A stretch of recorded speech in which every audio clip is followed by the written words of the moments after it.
thing that you don't have in a startup. Let's make it two things. So one is time and the other is money. Right? So we don't have a lot of budgets always. So we're always struggling against budgets and times.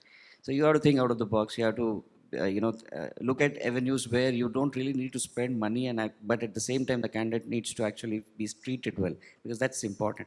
We have a mantra at ArthaYantra that anybody who does not make it in 6 months, he should actually maybe apply back because that's cooling time that we give them. In 6 months, they need to apply back. That would depend a lot on the kind of experience we have been able to give them. Because right from the person, when his CV gets shortlisted, the recruiter gets in touch with him, the first initial screening call happens. From the time the scheduling happens, the person comes to our door, and the receptionist, how they treat him, how much time the person needs to wait, was he communicated adequately about the job role? Was everything clear to him? Does he know how many rounds of interviews he needs to face? The compensation, because there are way too many balls flying around. So unless you hold all the balls together very, very tightly, the chances of either one of them dropping, this person will straight go to glass door, and there goes my reputation. So you have to be very, very careful when dealing with these processes. So what we have done is we have a checklist that we maintain in our organization. For every person who comes to the organization for an interview, we have a checklist. It's an elaborate 15-point checklist. And the same thing, what we have done is we have prepared that into a form of a Google form, and we have kept it on the reception. After the end of the day, when typically as an organization, we don't like to invite people many times over because there are 4 or 5 levels of interviews. We tend to take all the 4 to 5 levels of interviews on the same day. So it happens that most of the time, a person who comes in at around say 9:30, 10 o'clock probably stays with us almost like 4 o'clock, 5 o'clock. So as a startup, maybe I don't have a cafeteria of my own right now. We have a small pantry where we eat boxes from the boxes that we bring in. So what we do is the recruitment team takes my approval every day on how many candidates are there who probably didn't have lunch, and probably they need to be provided lunch. So most of the time, some candidates might probably not go out, step out to have lunch. So we get some sandwiches or something like that for them. That's the least you can do because the person has decided to spend an entire day with you. After the experience, before the candidate leaves ArthaYantra office, this tab is given to them where they can actually fill out the survey form. It has every single detail right from the time the recruiter got in touch, how knowledgeable the recruiter was about the job profile. Did the recruiter pick up your phone easily? Did you have to pursue a recruiter? For the job role explained to you properly? Did you know that there were 4 interviews? Every single detail is covered, including maybe was the receptionist courteous to you. So this is one way. I might not say this is very ingenious, or maybe it's breaking some big barriers, but we do what little things we can to ensure that people who do not make it, because I'm more worried about the people who do not make it, because as a young growing company, I would want, because I have been with companies, I have worked with Nathan sir as well, so I have been on the other side, on the big huge corporate sites where we did a lot of amazing stuff for candidate experience. You want me to share a few of those? Yeah, sure, absolutely. Yeah? When we were with Deloitte, this is a long time back, almost like I was with Deloitte 9 years back, and I was heading recruitment for the tax division. So when I joined Deloitte in 2004, Deloitte tax was 180 people. Some of the tax folks are still there, so I can see them. So when net 2008, when I quit, they were close to around 3,500 people. That's how big net additions are, 3,500 people. There was an instance when on one of the campuses, it was very interesting. I couldn't resist sharing that with you. When our campus recruiting lead went to one of the big commerce college in Hyderabad, Deloitte wasn't a big name at that time. It was just started in 2002.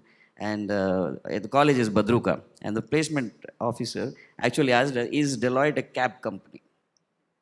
Because there was a lot of cabs with Deloitte written at the back. So she was under the impression it's a cab company.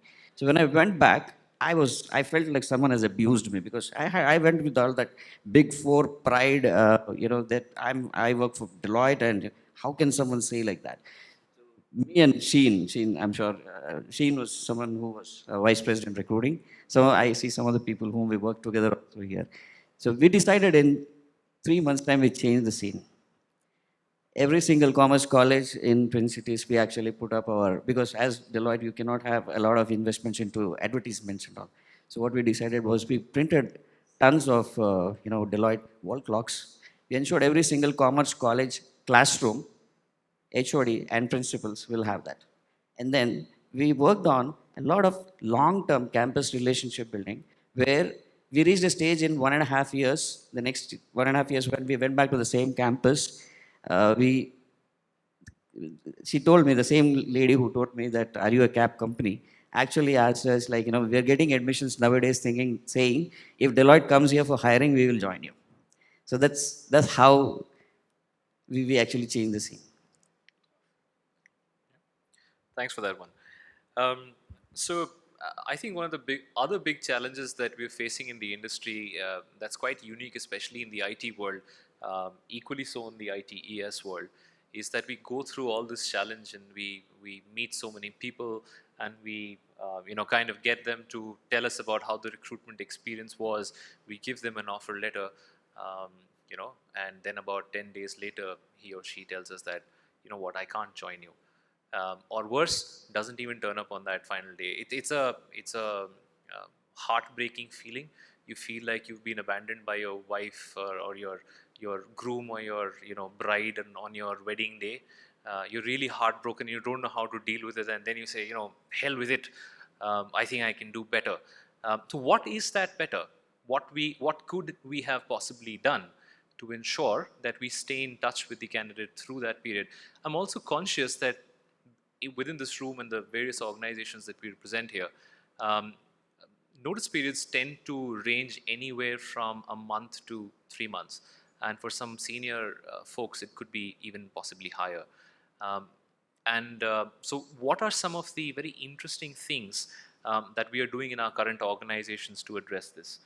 So Mohan, you mentioned very interestingly that you have almost an 87% joining number. So I'd love to know what you're doing and kind of bring that back to my organization for sure. Uh, we all resolved as part of enterprise processes to keep transactions simpler. We have seen a significant result in that aspect. A candidate comes in uh, for an interview or a test and clears certain toll gates, ready for offer. Even before we actually have a discussion with an offer, our recruiters take their parents' number or a spouse number and do an outcalling, having this candidate in front of them, and actually thank that person who is in the family for sending that person to work with us, and take an acknowledgement from the family that he is interested to work with us. That social bonding and a kind of mutual bonding is helping us for a candidate not to reject our offer very fast. Economics comes later. So the moment we make this call first and then exchange the offer and then offer discussions happening, our offer to joinee ratio has suddenly jumped up. Once that stage is over, once the candidate has onboarded, on the first day when we complete the induction, we actually give a handmade, hand-signed greeting card to that candidate to take it to home. And this candidate takes it to home. We have seen the spend is minimal. There is no budget required. It's the same recruitment process, same amount the recruiter is spending in initiating the time. But this has given us a huge mileage in terms of our conversion. Thanks so much Thanks. for that, Mohan. So on the lighter side, I remembered about this one very interesting thing that happened with us very recently. Um, I'm sure, do all of you in your organizations face offer drops on the final day? Guy just doesn't turn up? Yeah, okay, awesome. So we had this very interesting experience where the guy turned up, and my office is divided at that point of time was divided between the mezzanine floor of a building and the 15th floor of a building. We lost the guy between those two floors.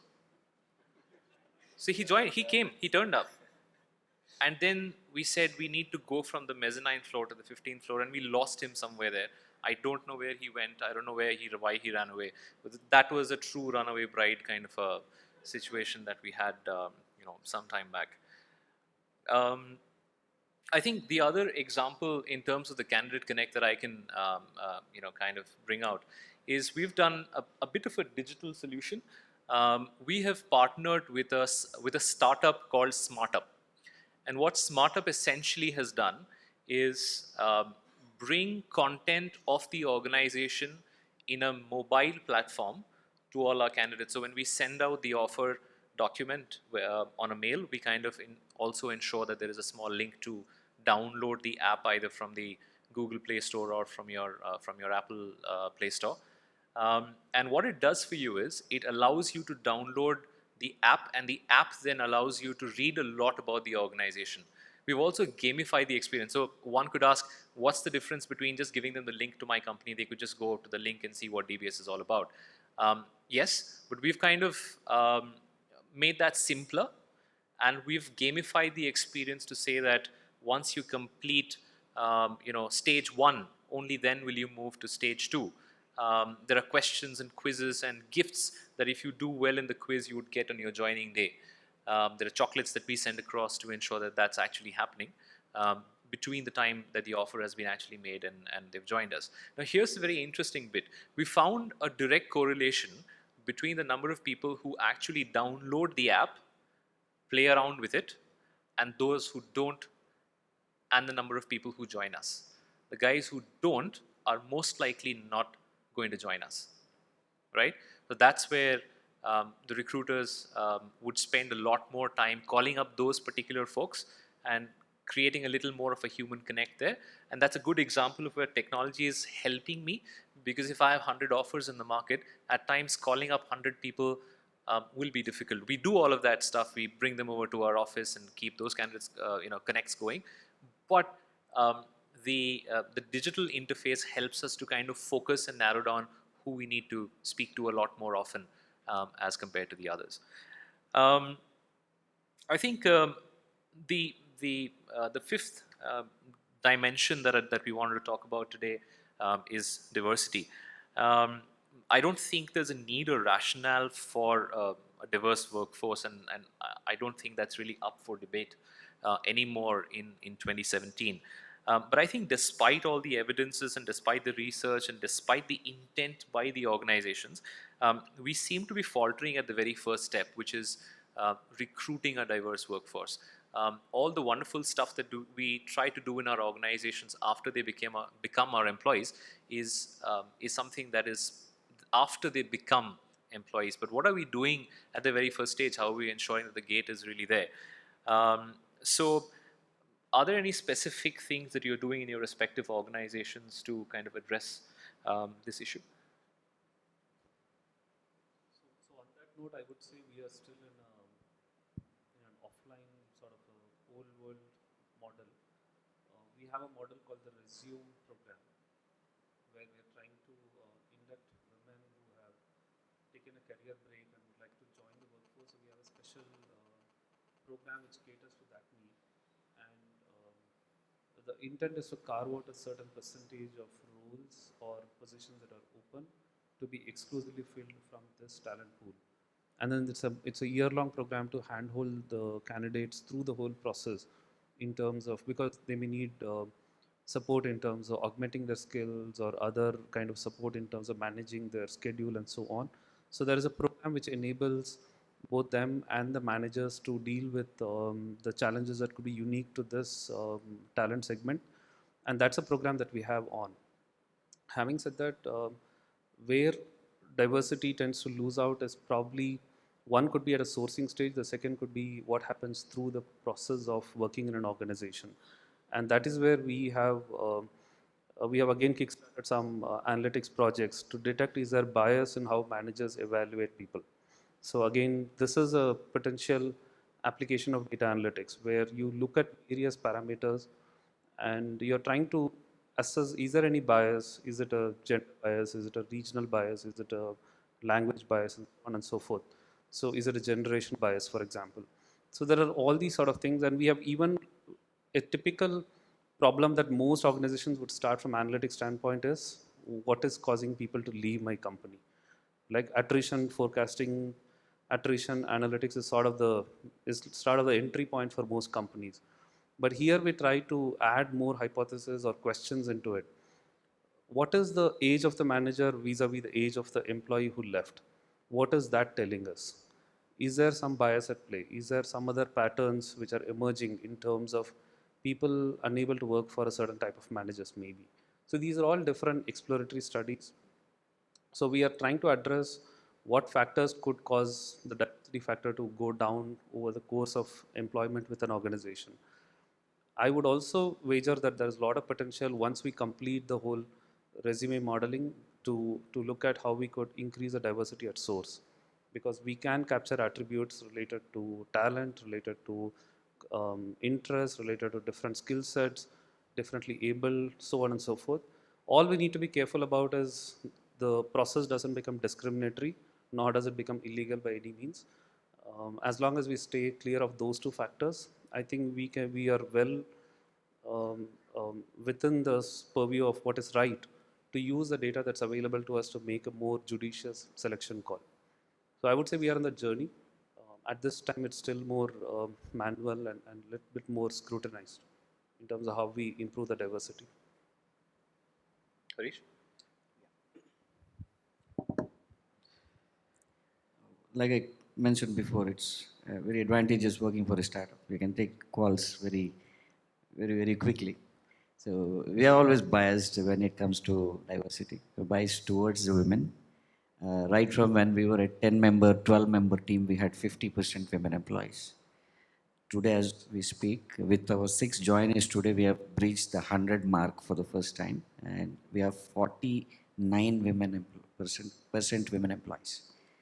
And this has been done on purpose because the data shows that women are more committed. To all my male friends here, I don't know whether they'll let me get into my car also, but it's a fact that women are committed. You can rely on women more. They're better workers. Not just that, there is a big segment of women talent pool who take a break when they go into the family way, and when they come back after 2 3 years, when the kids become old enough to stay in maybe a crash or maybe you find some other help, when they come back to the mainstream, to the talent pool, uh, unfortunately, they really don't get to start from where they left off. We have a special scheme where we call it as uh, Welcome Home Mom. Mom's Home is what we call. So all those moms who have taken a break to go the family way, we have a special scheme where we actually hire them.